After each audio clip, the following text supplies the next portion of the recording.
Иако Северна Македонија е пазарна економија, сепак дел од големите трговски ланци на маркети ја злоупотребуваат својата позиција и наметнуваат непазарни правила, со кои диктираат повисоки цени, вели економскиот новинар Горан Теменугов. Според него, тоа може да се регулира преку доследно спроведување на законите и нивно контролирање од страна на државата. Заради тие непазарни правила кои ги воспоставуваат заради својата доминантна позиција и да можат да условуваат, дел од цените се повисоки од што би требало и затоа е многу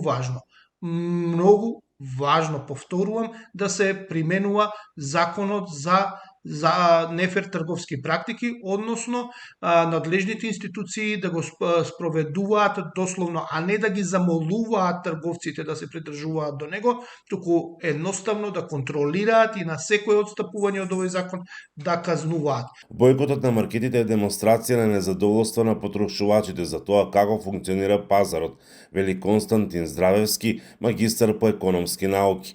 Ако сакаат да ги вратат купувачите, мора да реагираат со намалување на цените или подобрување на услугите, додава тој. Доколку сакаме да купиме 1 килограм банани и тој одеднаш од 80 се дигне на 150 денари, ние ќе побараме алтернатива и ќе купиме јаболка кои што се поевтини.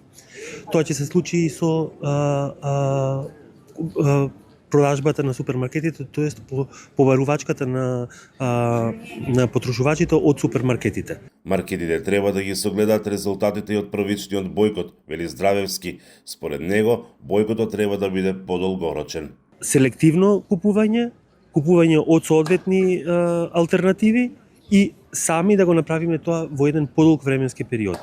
Кога тоа ќе се случи, ако имаме трпение да го спроведиме тоа, верувајте дека супермаркетите ќе бидат први кои што ќе посакаат да разговараат. Нема да ни биде потребна ниту државна помош, ниту било каква политичка помош. Теменугов пак вели дека една од причините за актуелниот проблем се лошите економски политики во изминатите 30 години, најмногу во енергетиката и земјоделието, поради што државата не можела да интервенира при надворешни и внатрешни ценовни шокови како што е овој.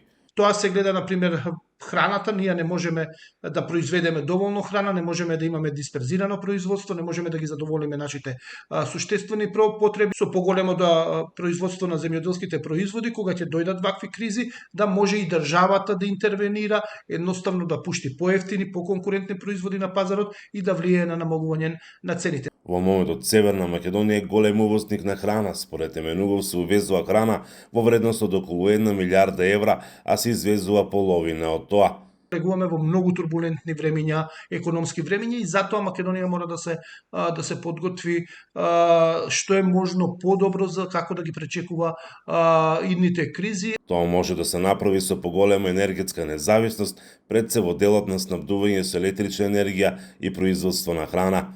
Инаку правичниот бојкот од страна на граѓаните, кој се случи на 31 јануари, го намали профитот на маркетите за 47%. За Гласот на Америка, Мики Трајковски.